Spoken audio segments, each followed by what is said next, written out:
अरे बहू, कहीं जा रही हो क्या? जी माँ जी, अपने मायके जा रही हूँ। पर बहू, आज तो घर में पूजा है, सभी मेहमान आने वाले हैं, पूजा की तैयारियां करनी है। आज तुम मायके कैसे जा सकती हो? माँ जी, तो मैं क्या करूँ? मुझसे पूछ के पूजा रखी थी क्या? अब मेरे मायके में मेरी सहेलियां मुझसे मिलने के लिए आने वाली हैं, तो क्या उन्हें मना कर दूँ? हमारा प्लान तो पहले से ही था, तुम्हारी पूजा का था, तो मुझे पहले से बता देती तो मैं उसी हिसाब से अपना प्लान रखती। अब तो मैं अपने मायके जाऊंगी माँ जी। बहू, अभी तुम्हारी नई नई शादी हुई है और तुम्हारी वजह से ही मैंने ये पूजा रखी है। अगर तुम ही मायके चली जाओगी तो पूजा में कौन बैठेगा? और फिर इतने सारे मेहमान आ रहे हैं, मैं उन सबको क्या जवाब दूंगी? सब लोग यही पूछेंगे कि बहू कहाँ है। माँ जी, मैं ये सब नहीं जानती, मुझे अपने मायके जाना है, मतलब जाना है। मैं तो जाऊंगी अपनी सहेलियों से मिलने। बहू, सहेलियों से कल मिल लेना, आज ही ऐसी क्या जरूरी है? आज पूजा में रह लो, कल चली जाना। नहीं माँ जी, मैं तो अपने मायके जरूर जाऊंगी, क्योंकि सब सहेलियों से ही नहीं मिलना है, मुझे अपने कुछ जरूरी कागजात भी उठा के लाने हैं, इंटरव्यू की तैयारी करनी है। बहू, कब है तुम्हारा इंटरव्यू? 20 तारीख को है मेरा इंटरव्यू, तो मैं 10 तारीख को ही अपने मायके परमानेंट चली जाऊंगी, उधर ही तैयारी करूंगी। इधर तो मेरी कोई तैयारी हो ही नहीं पाती है। लेकिन बहू, आज तो 2 तारीख ही है, 10 तारीख को आने में बहुत समय है, तब तुम चली जाना और आराम से मायके में अपनी तैयारी करना। अभी पूजा में तो रुक जाओ। अरे विवाह, कहीं जा रही हो क्या? अरे बेटा, अब तुम ही समझाओ ना बहू को कि आज मायके जा रही है। कम से कम जाने से पहले एक बार पूछ तो लेती।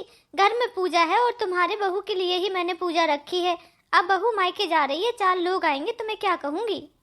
माँ जी, अब मायके जाने के लिए भी तुम्हारी परमिशन लेनी पड़ेगी क्या मुझे? मैं इस घर की बहू हूँ, नौकरानी नहीं हूँ। अरे बहू, मेरे कहने का वो मतलब नहीं था, मैं तो बस इतना कह रही हूँ कि पूजा तुम दोनों के लिए ही रखी है, तो आज मत जाओ, कल चली जाना। अगर आज मैं इस बुढ़िया की बात मानकर रुक गई ना, तो पूरी जिंदगी यह मेरे ऊपर ऐसे ही रौब दिखाती रहेगी और मेरे कामों में अड़ंगा अड़ाती रहेगी। मैं इसकी बात आज से ही काटना शुरू कर देती हूँ, तो इसको समझ में आ जाएगा कि मैं उसके काबू में नहीं आऊंगी। मेरे ऊपर फालतू की मेहनत ना करे। माँ जी, मैं तो जा रही हूँ मायके, आप अपनी पूजा पाठ करती रहना। अरे विभा, रुको रुको तो सही, सुनो तो। अरे ऐसे मत जाओ, माँ कह रही है तो रुको। माँ, मैं अभी विभा को समझाने की कोशिश करता हूँ, उसे फोन करके वापस आने के लिए कहता हूँ। बेटा, अब रहने ही दो। बहू को इतना मना करने के बाद भी ना तो उसने मेरी बात मानी और ना ही तुम्हारी। घर में पूजा होने के बाद भी वह मायके चली गई है। माँ, मैं उसे समझाता हूँ अभी। क्या समझाओगे बेटा? बहू के आने के दिल में कितने अरमान थे, कितने सपने सजाकर मैं अपने घर में बहू लेकर आई थी। ये करूंगी, वो करूंगी, ऐसा फंक्शन रखूंगी, वैसा फंक्शन रखूंगी, लेकिन बहू है कि सीधे मुंह बात नहीं करती है। उसे तो ऐसा लगता है कि हम उसके अपने नहीं, कोई पराये हों। बार बार मायके चली जाती है, 2 दिन रुकती है, उसके बाद मायके चली जाती है। एक तो बेटे की खुशी के लिए उसी की पसंद की लड़की से हमने शादी के लिए हाँ कर दी, क्योंकि बेटे को विवाह बहुत ज्यादा पसंद थी। लेकिन मुझे नहीं पता था कि उसका ऐसा स्वभाव होगा। शायद मेरा बेटा भी इस बात से अनजान था। माँ, मैं आ गई। अरे विवाह, तुम आ गई? दामाद जी किधर है? अरे विवाह बेटा, अब तेरे आने से घर में कितनी रौनक हो गई है। तेरे बिना घर कितना सूना सूना हो गया था। पता तो है, भैया भाभी बाहर नौकरी करते हैं, एक तू ही थी घर में जो मेरे पास रहती थी।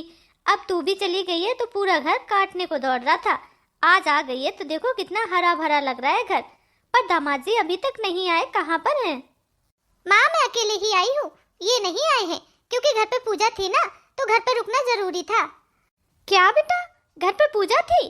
फिर तुम्हें समधन जी ने कैसे आने दिया? आज तो पूजा में तुम्हें भी बैठना होगा। हाँ माँ, मेरी सास आने के लिए मना तो बहुत कर रही थी, लेकिन मैं ही नहीं मानी। ऐसे तो माँ उनके घर में कुछ ना कुछ चलता ही रहेगा, फिर मेरे आने जाने पे पूरी तरीके से पाबंदी लगाने लगेंगी। मैंने नहीं सुनी उनकी, मैं तो आ गई माँ। पर बेटा, तेरे ससुराल में पूजा है, सभी ससुराल के आएंगे, आस पड़ोस के लोग आएंगे और उनके घर की बहू ही अपने मायके आ गई है, तो समधन जी लोगों को क्या जवाब देंगी? तुझे एक बार सोचना चाहिए था। क्या माँ, जब से आई हूँ तब से उधर की ही बातें किए जा रही हूँ, मैं तो तंग आ गई हूँ। अब मुझसे मेरे ससुराल की एक भी बात नहीं करना। मैं तो सबके सवालों के जवाब दे दे के थक गई हूँ। मैं यहाँ पे आराम से रहने के लिए आई हूँ, मौज मस्ती करने आई हूँ, अपनी सहेलियों से मिलने आई हूँ, घूमूंगी फिरूंगी और खूब लेट तक सोऊंगी। मुझे नहीं जाना है ससुराल। विवाह बेटा, तेरी अभी नई नई शादी हुई है और अगर ससुराल में कोई पूजा पाठ रखा है तो तुम्हें उधर ही होना चाहिए, ना कि अपने मायके। ये अच्छी बात नहीं है तुम्हारी। क्या माँ, अब तुम भी मेरी सास की तरह लेक्चर देने लगी हो? वो भी पूरे दिन मुझे ऐसे ही कुछ न कुछ सुनाती रहती है। मैं तो इधर आराम से शांति से रहने के लिए आई हूँ। अब आप मुझसे कुछ मत कहो। क्या हुआ बेबा बेटा, इतने गुस्से में बात क्यों कर रही हो? तुम्हारी समधन जी से कोई लड़ाई बड़ाई हुई है क्या, या फिर दामाद जी ने कुछ कह दिया है? नहीं माँ, किसी की हिम्मत है मुझे कुछ कहने की, लेकिन बस अब मुझे ससुराल की कोई बात नहीं करनी है। मुझे आराम से रहना है इधर। बेबा बेटा, ये तुम्हारी सही बात नहीं है। आखिरकार वो तुम्हारी सास है और तुम्हें उनकी बात माननी चाहिए। घर में पूजा पाठ है तो ये तो तुम्हें समझनी चाहिए बात कि बहू को घर में होना चाहिए। माँ, अब क्या मैं अपनी सास के हिसाब से ही उठूं बैठूं चलूं फिरूं आऊं जाऊं? अपने मन का कुछ भी ना करूं? उन्होंने कह दिया जाना है तो जाऊं, कह दिया नहीं जाना तो ना जाऊं। हद हो गई माँ, मैं आज की पढ़ी लिखी लड़की हूँ, उनके इशारों पे क्यों नाचूं? बेबा बेटा, तुम भूल रही हो, तुम्हारी शादी समधन जी की वजह से ही हुई है। तुम्हें याद है, तुम्हारे पापा इस शादी के लिए बिल्कुल भी तैयार नहीं थे। आगे से समधन जी ही अपने बेटे का रिश्ता लेकर हमारे घर आई थी और उन्होंने तुम्हारे पापा को मनाया था। तुम्हें उनका एहसान कभी नहीं भूलना चाहिए। माँ, मेरा मूड तो पहले से ही खराब था। सोचा था अपने घर जाऊंगी, माँ से बातें करूंगी तो मेरा मूड कुछ ठीक हो जाएगा, लेकिन इधर आके तो आपने मेरा दिमाग और भी ज्यादा खराब कर दिया है। ओफ माँ, मुझे कमरे में अकेला छोड़ दो, मुझे किसी से कोई बात नहीं करनी है। अभी तेरे दिमाग पे गर्मी चढ़ी हुई है, ठंडा बना के लाती हूँ, फिर ठंडे दिमाग से सोचना क्या करना है। ऐसे नाराज होके नहीं आते हैं ससुराल से। ओफो, पता नहीं ये माँ को भी क्या हो गया है, जब से आई हूँ तब से ससुराल की ही रट लगाए हुए हैं। चलो अपनी फ्रेंड को फोन करके पूछ लेती हूँ कि वो कब तक आ रही है। हेलो, हाँ दिव्या, मैं पूछ रही थी कब तक आ रही हो तुम मेरे घर? मैं आ गई हूँ अपने मायके, अब आ जाओ, हम दोनों बैठकर खूब गप्पे मारेंगे। अरे नहीं विभा, आज मैं नहीं आ पाऊंगी। क्यों, क्या हुआ? क्यों नहीं आ पाओगी? कल तो तुमने कहा था कि आ जाओगी, आज क्यों मना कर रही हूँ? तुम्हारे कहने से मैं अपने मायके आ गई हूँ। अरे विभा, बात ये है कि मेरी सास की तबीयत ना आज कुछ ठीक नहीं है और मैं अपनी सास को ऐसे घर में अकेले छोड़ के नहीं आ सकती। आज तो पापा जी भी किसी काम से बाहर गए हैं और मेरे हस्बैंड भी नहीं है, तो माँ जी के पास किसी न किसी को रुकना बहुत जरूरी है। क्या हुआ है तेरी सास को? अरे कुछ नहीं, जुकाम की वजह से उन्हें हल्का सा बुखार आ गया है, इसी वजह से थोड़ा सा वो लेटी हैं। बस इतनी सी बात पे तू हमारा प्लान कैंसिल कर रही है? अरे तेरी सास थोड़ी सी बीमार ही तो है, एक गोली दे और उनको बोल घर में अकेले रह ले 2-3 घंटे के लिए, तब तक तू मुझसे मिलने के लिए आ जा। इतना सा भी काम नहीं कर सकती है क्या वो? तेरी सास मैंने देखी है फोटो में, अभी इतनी बूढ़ी भी नहीं है। अरे नहीं विभा, मेरे पीछे से अगर मेरी सास की तबीयत ज्यादा बिगड़ गई तो फिर वो परेशान हो जाएंगी और फिर सब लोग मुझे ही डांटेंगे। लगता है तू भी अपने ससुराल वालों से और सास से डरती है, तभी नहीं आ पा रही है। कैसी बातें कर रही है विभा, इसमें डरने वाली क्या बात है? अगर मायके में भी किसी की तबीयत खराब होती है, तुम्हारी माँ की तबीयत खराब होगी तो क्या तुम उन्हें छोड़ के जाओगी कहीं? नहीं जाओगी ना। वैसे ही मेरी सासू माँ की तबीयत खराब हुई है तो मैं उन्हें छोड़ के आज कहीं नहीं जाऊंगी। और फिर तुम्हें पता है वो बहुत अच्छी हैं, जब मेरी तबीयत खराब होती है ना तो मेरा बहुत ख्याल रखती हैं, हर चीज में मेरा साथ देती है मेरी सासू माँ। इस विवाह की बच्ची ने मेरा पूरा प्लान कैंसिल कर दिया। बताओ, मैं तो अपने घर की पूजा पाठ छोड़ के आ गई हूँ, जो कि सासू माँ ने मेरे लिए ही रखी थी, और ये अपनी बीमार सासू माँ की सेवा में लगी हुई है। ये लो, अब मेरी सासू माँ का फोन आ गया, अब इनसे बात करनी पड़ेगी। हाँ हेलो माँ जी, क्या हुआ? बहू, घर पे मेहमान आने शुरू हो गए हैं और सब तेरे बारे में पूछ रहे हैं कि बहू कहाँ है, बहू कहाँ है। बताओ बहू, अब मैं उन सबको क्या जवाब दूं? तो मैं क्या कर दूं माँ जी? वो सारे रिश्तेदार और मेहमान भी तो आपके हैं और आपने ही बुलाए हैं, मुझसे पूछ के थोड़ी ना बुलाए थे। अब आप ही उनको संभालो। बेबा, 1 मिनट मुझे फोन दे, मैं करती हूँ समधन जी से बात। हाँ लो माँ, कर लो बात। हेलो, हाँ राम राम समधन जी, कैसी हो? हम तो ठीक हैं समधन जी, अब आप ही समझाइए अपनी बेटी को, कितना समझाया था फिर भी नहीं मानी। आप चिंता न करें समधन जी, मेरी बेटी पूजा तक पहुंच जाएगी। माँ, ये क्या तुम फालतू की बात कर रही हो? मैं नहीं जाऊंगी इतनी भीड़ भाड़ में उधर। तुम चुप रहो विभा। समधन जी, अब आपको तो पता है, जब घर में नई नई बहू आती है तो कितने सारे पूजा पाठ होते हैं, उन्हें करने होते हैं। भगवान जी की पूजा करनी होती है, पुरखों की पूजा करनी होती है, ऐसे थोड़ी ना होता है। इन चीज़ों से हम भाग थोड़ी ना सकते हैं, और बहू को ये सारी चीज़ें बिल्कुल भी पसंद नहीं आती है। अब घर में आई है, शादी ब्याह होकर के घर की बहू बनी है, तो इन रीति रिवाजों को और परंपराओं को तो उसे भी निभाना पड़ेगा समधन जी। आप चिंता ना करें समधन जी, मैंने आपसे कहा ना कि आपकी बहू पूजा तक घर में जरूर पहुंच जाएगी। चलो रखती हूँ फोन। राम राम समधन जी। माँ, ये आपने क्या किया? क्यों बोला मेरी सास से मेरे जाने के लिए? मैं तो नहीं जाऊंगी, फिर क्यों उनको झूठ बोला? ऐसा है बेबा, अब वो तुम्हारा ससुराल है और तुम्हें अपने ससुराल के हिसाब से ही चलना पड़ेगा, ना कि अपने मायके के हिसाब से। अब तुम्हारी उस घर में शादी हो गई है और तुम्हें पता भी है कि तुम्हारी सासू माँ कितनी अच्छी हैं। हाँ माँ, मानती हूँ कि उन्होंने हमारी शादी में बहुत बड़ा सहयोग किया है पापा जी को मनाने के लिए, लेकिन ठीक है, अब उनके एहसान के तले थोड़ी ना हम दब जाएंगे। बार बार वही बात आप कहती रहती हो। आखिरकार तुम चाहती क्या हो विभा? मैं बस ससुराल नहीं जाना चाहती हूँ, उन लोगों की फालतू की डिमांडें पूरी नहीं करना चाहती हूँ, कह दिया मैंने। मुझे तो नहीं लगता कि तुम्हारे ससुराल में तुमसे कोई डिमांड करता होगा, क्योंकि मैंने ही गलती कर दी ना तुम्हें सुधारने में।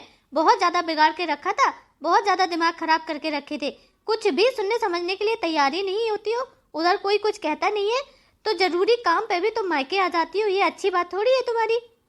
तुम्हें समझ में नहीं आता, इस घर में पूजा पाठ है तो तुम्हें घर में रुकना चाहिए था। मायके आकर के क्या कर रही थी तुम? अब ये तुम्हारा मायका है, समझ में आया तुम्हें? बार बार नहीं आ सकती हो तुम। माँ, अब तुम अपनी बेटी से ऐसी बातें करोगी? मेरे ही घर में मुझे पराया करोगी? बेबा, अब तुम्हारा घर तुम्हारा ससुराल है, ना कि तुम्हारा मायका। ये तुम्हारे भैया भाभी का घर है, समझ में आया तुम्हें? माँ, ये आप क्या कह रही हो? अपनी ही बेटी से ऐसे डांट के बात कर रही हो माँ, ये अच्छी बात नहीं है। बहुत देर कर दी मैंने तुम्हें डांटने में, बहुत पहले ही डांट देना चाहिए था। तुमने अपनी सहेलियों से भी कुछ सीख नहीं ली। अभी तुमने अपनी सहेली को फोन किया था ना, मैंने सब सुन लिया। उसकी सास की तबीयत खराब थी तो उसने आने से मना कर दिया। और तुम्हारी तो भी नई नई शादी हुई है, घर में पूजा है, फिर भी अपनी सास की एक बात नहीं मानी, आ गई अपने मायके। तुम्हें कुछ समझ में नहीं आता कि तुम गलत हो? शर्म नहीं आती है तुम्हें इस तरह से व्यवहार करते हुए?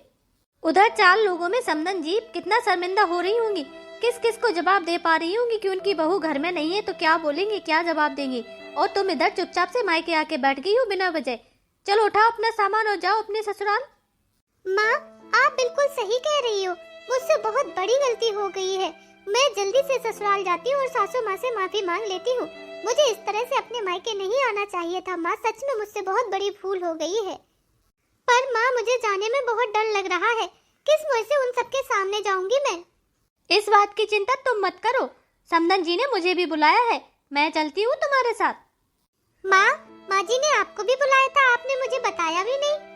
क्या बताती, सुबह ही समधन जी का फोन आया था, तब से मैं काम में लगी हूँ। जैसे ही तैयार होने के लिए गई तो तुम आ गई। मुझे लगा दामाद जी के साथ मुझे लेने आई हो, लेकिन तुम तो इधर पूजा पाठ छोड़कर आ गई थी। ये अच्छी बात थोड़ी है। चलो अब मैं लेके चलती हूँ तुम्हें। चलो अब अपने आंसू पोंछो, हाथ मुंह धुल लो, तब तक मैं भी आती हूँ अपना सामान लेकर। चलते हैं फिर हम दोनों। अरे काकी, ये पूजा तो तुमने अपने बहू बेटे के लिए रखी थी, लेकिन तुम्हारी बहू तो दिखाई ही नहीं दे रही है। हाँ और नहीं तो क्या, मुझे तो 1 घंटा हो गया, लेकिन तब से एक बार भी इनकी बहू दिखी नहीं मुझे। अरे शारदा, बहू घर पे ही है कि कहीं बाहर गई है? अब मैं इन सबको क्या जवाब दूं, समझ ही नहीं आ रहा है। अरे समधन जी, ये रही आपकी बहू। क्या सोच रही हो खड़ी खड़ी? अरे वाह बहू, तुम आ गई।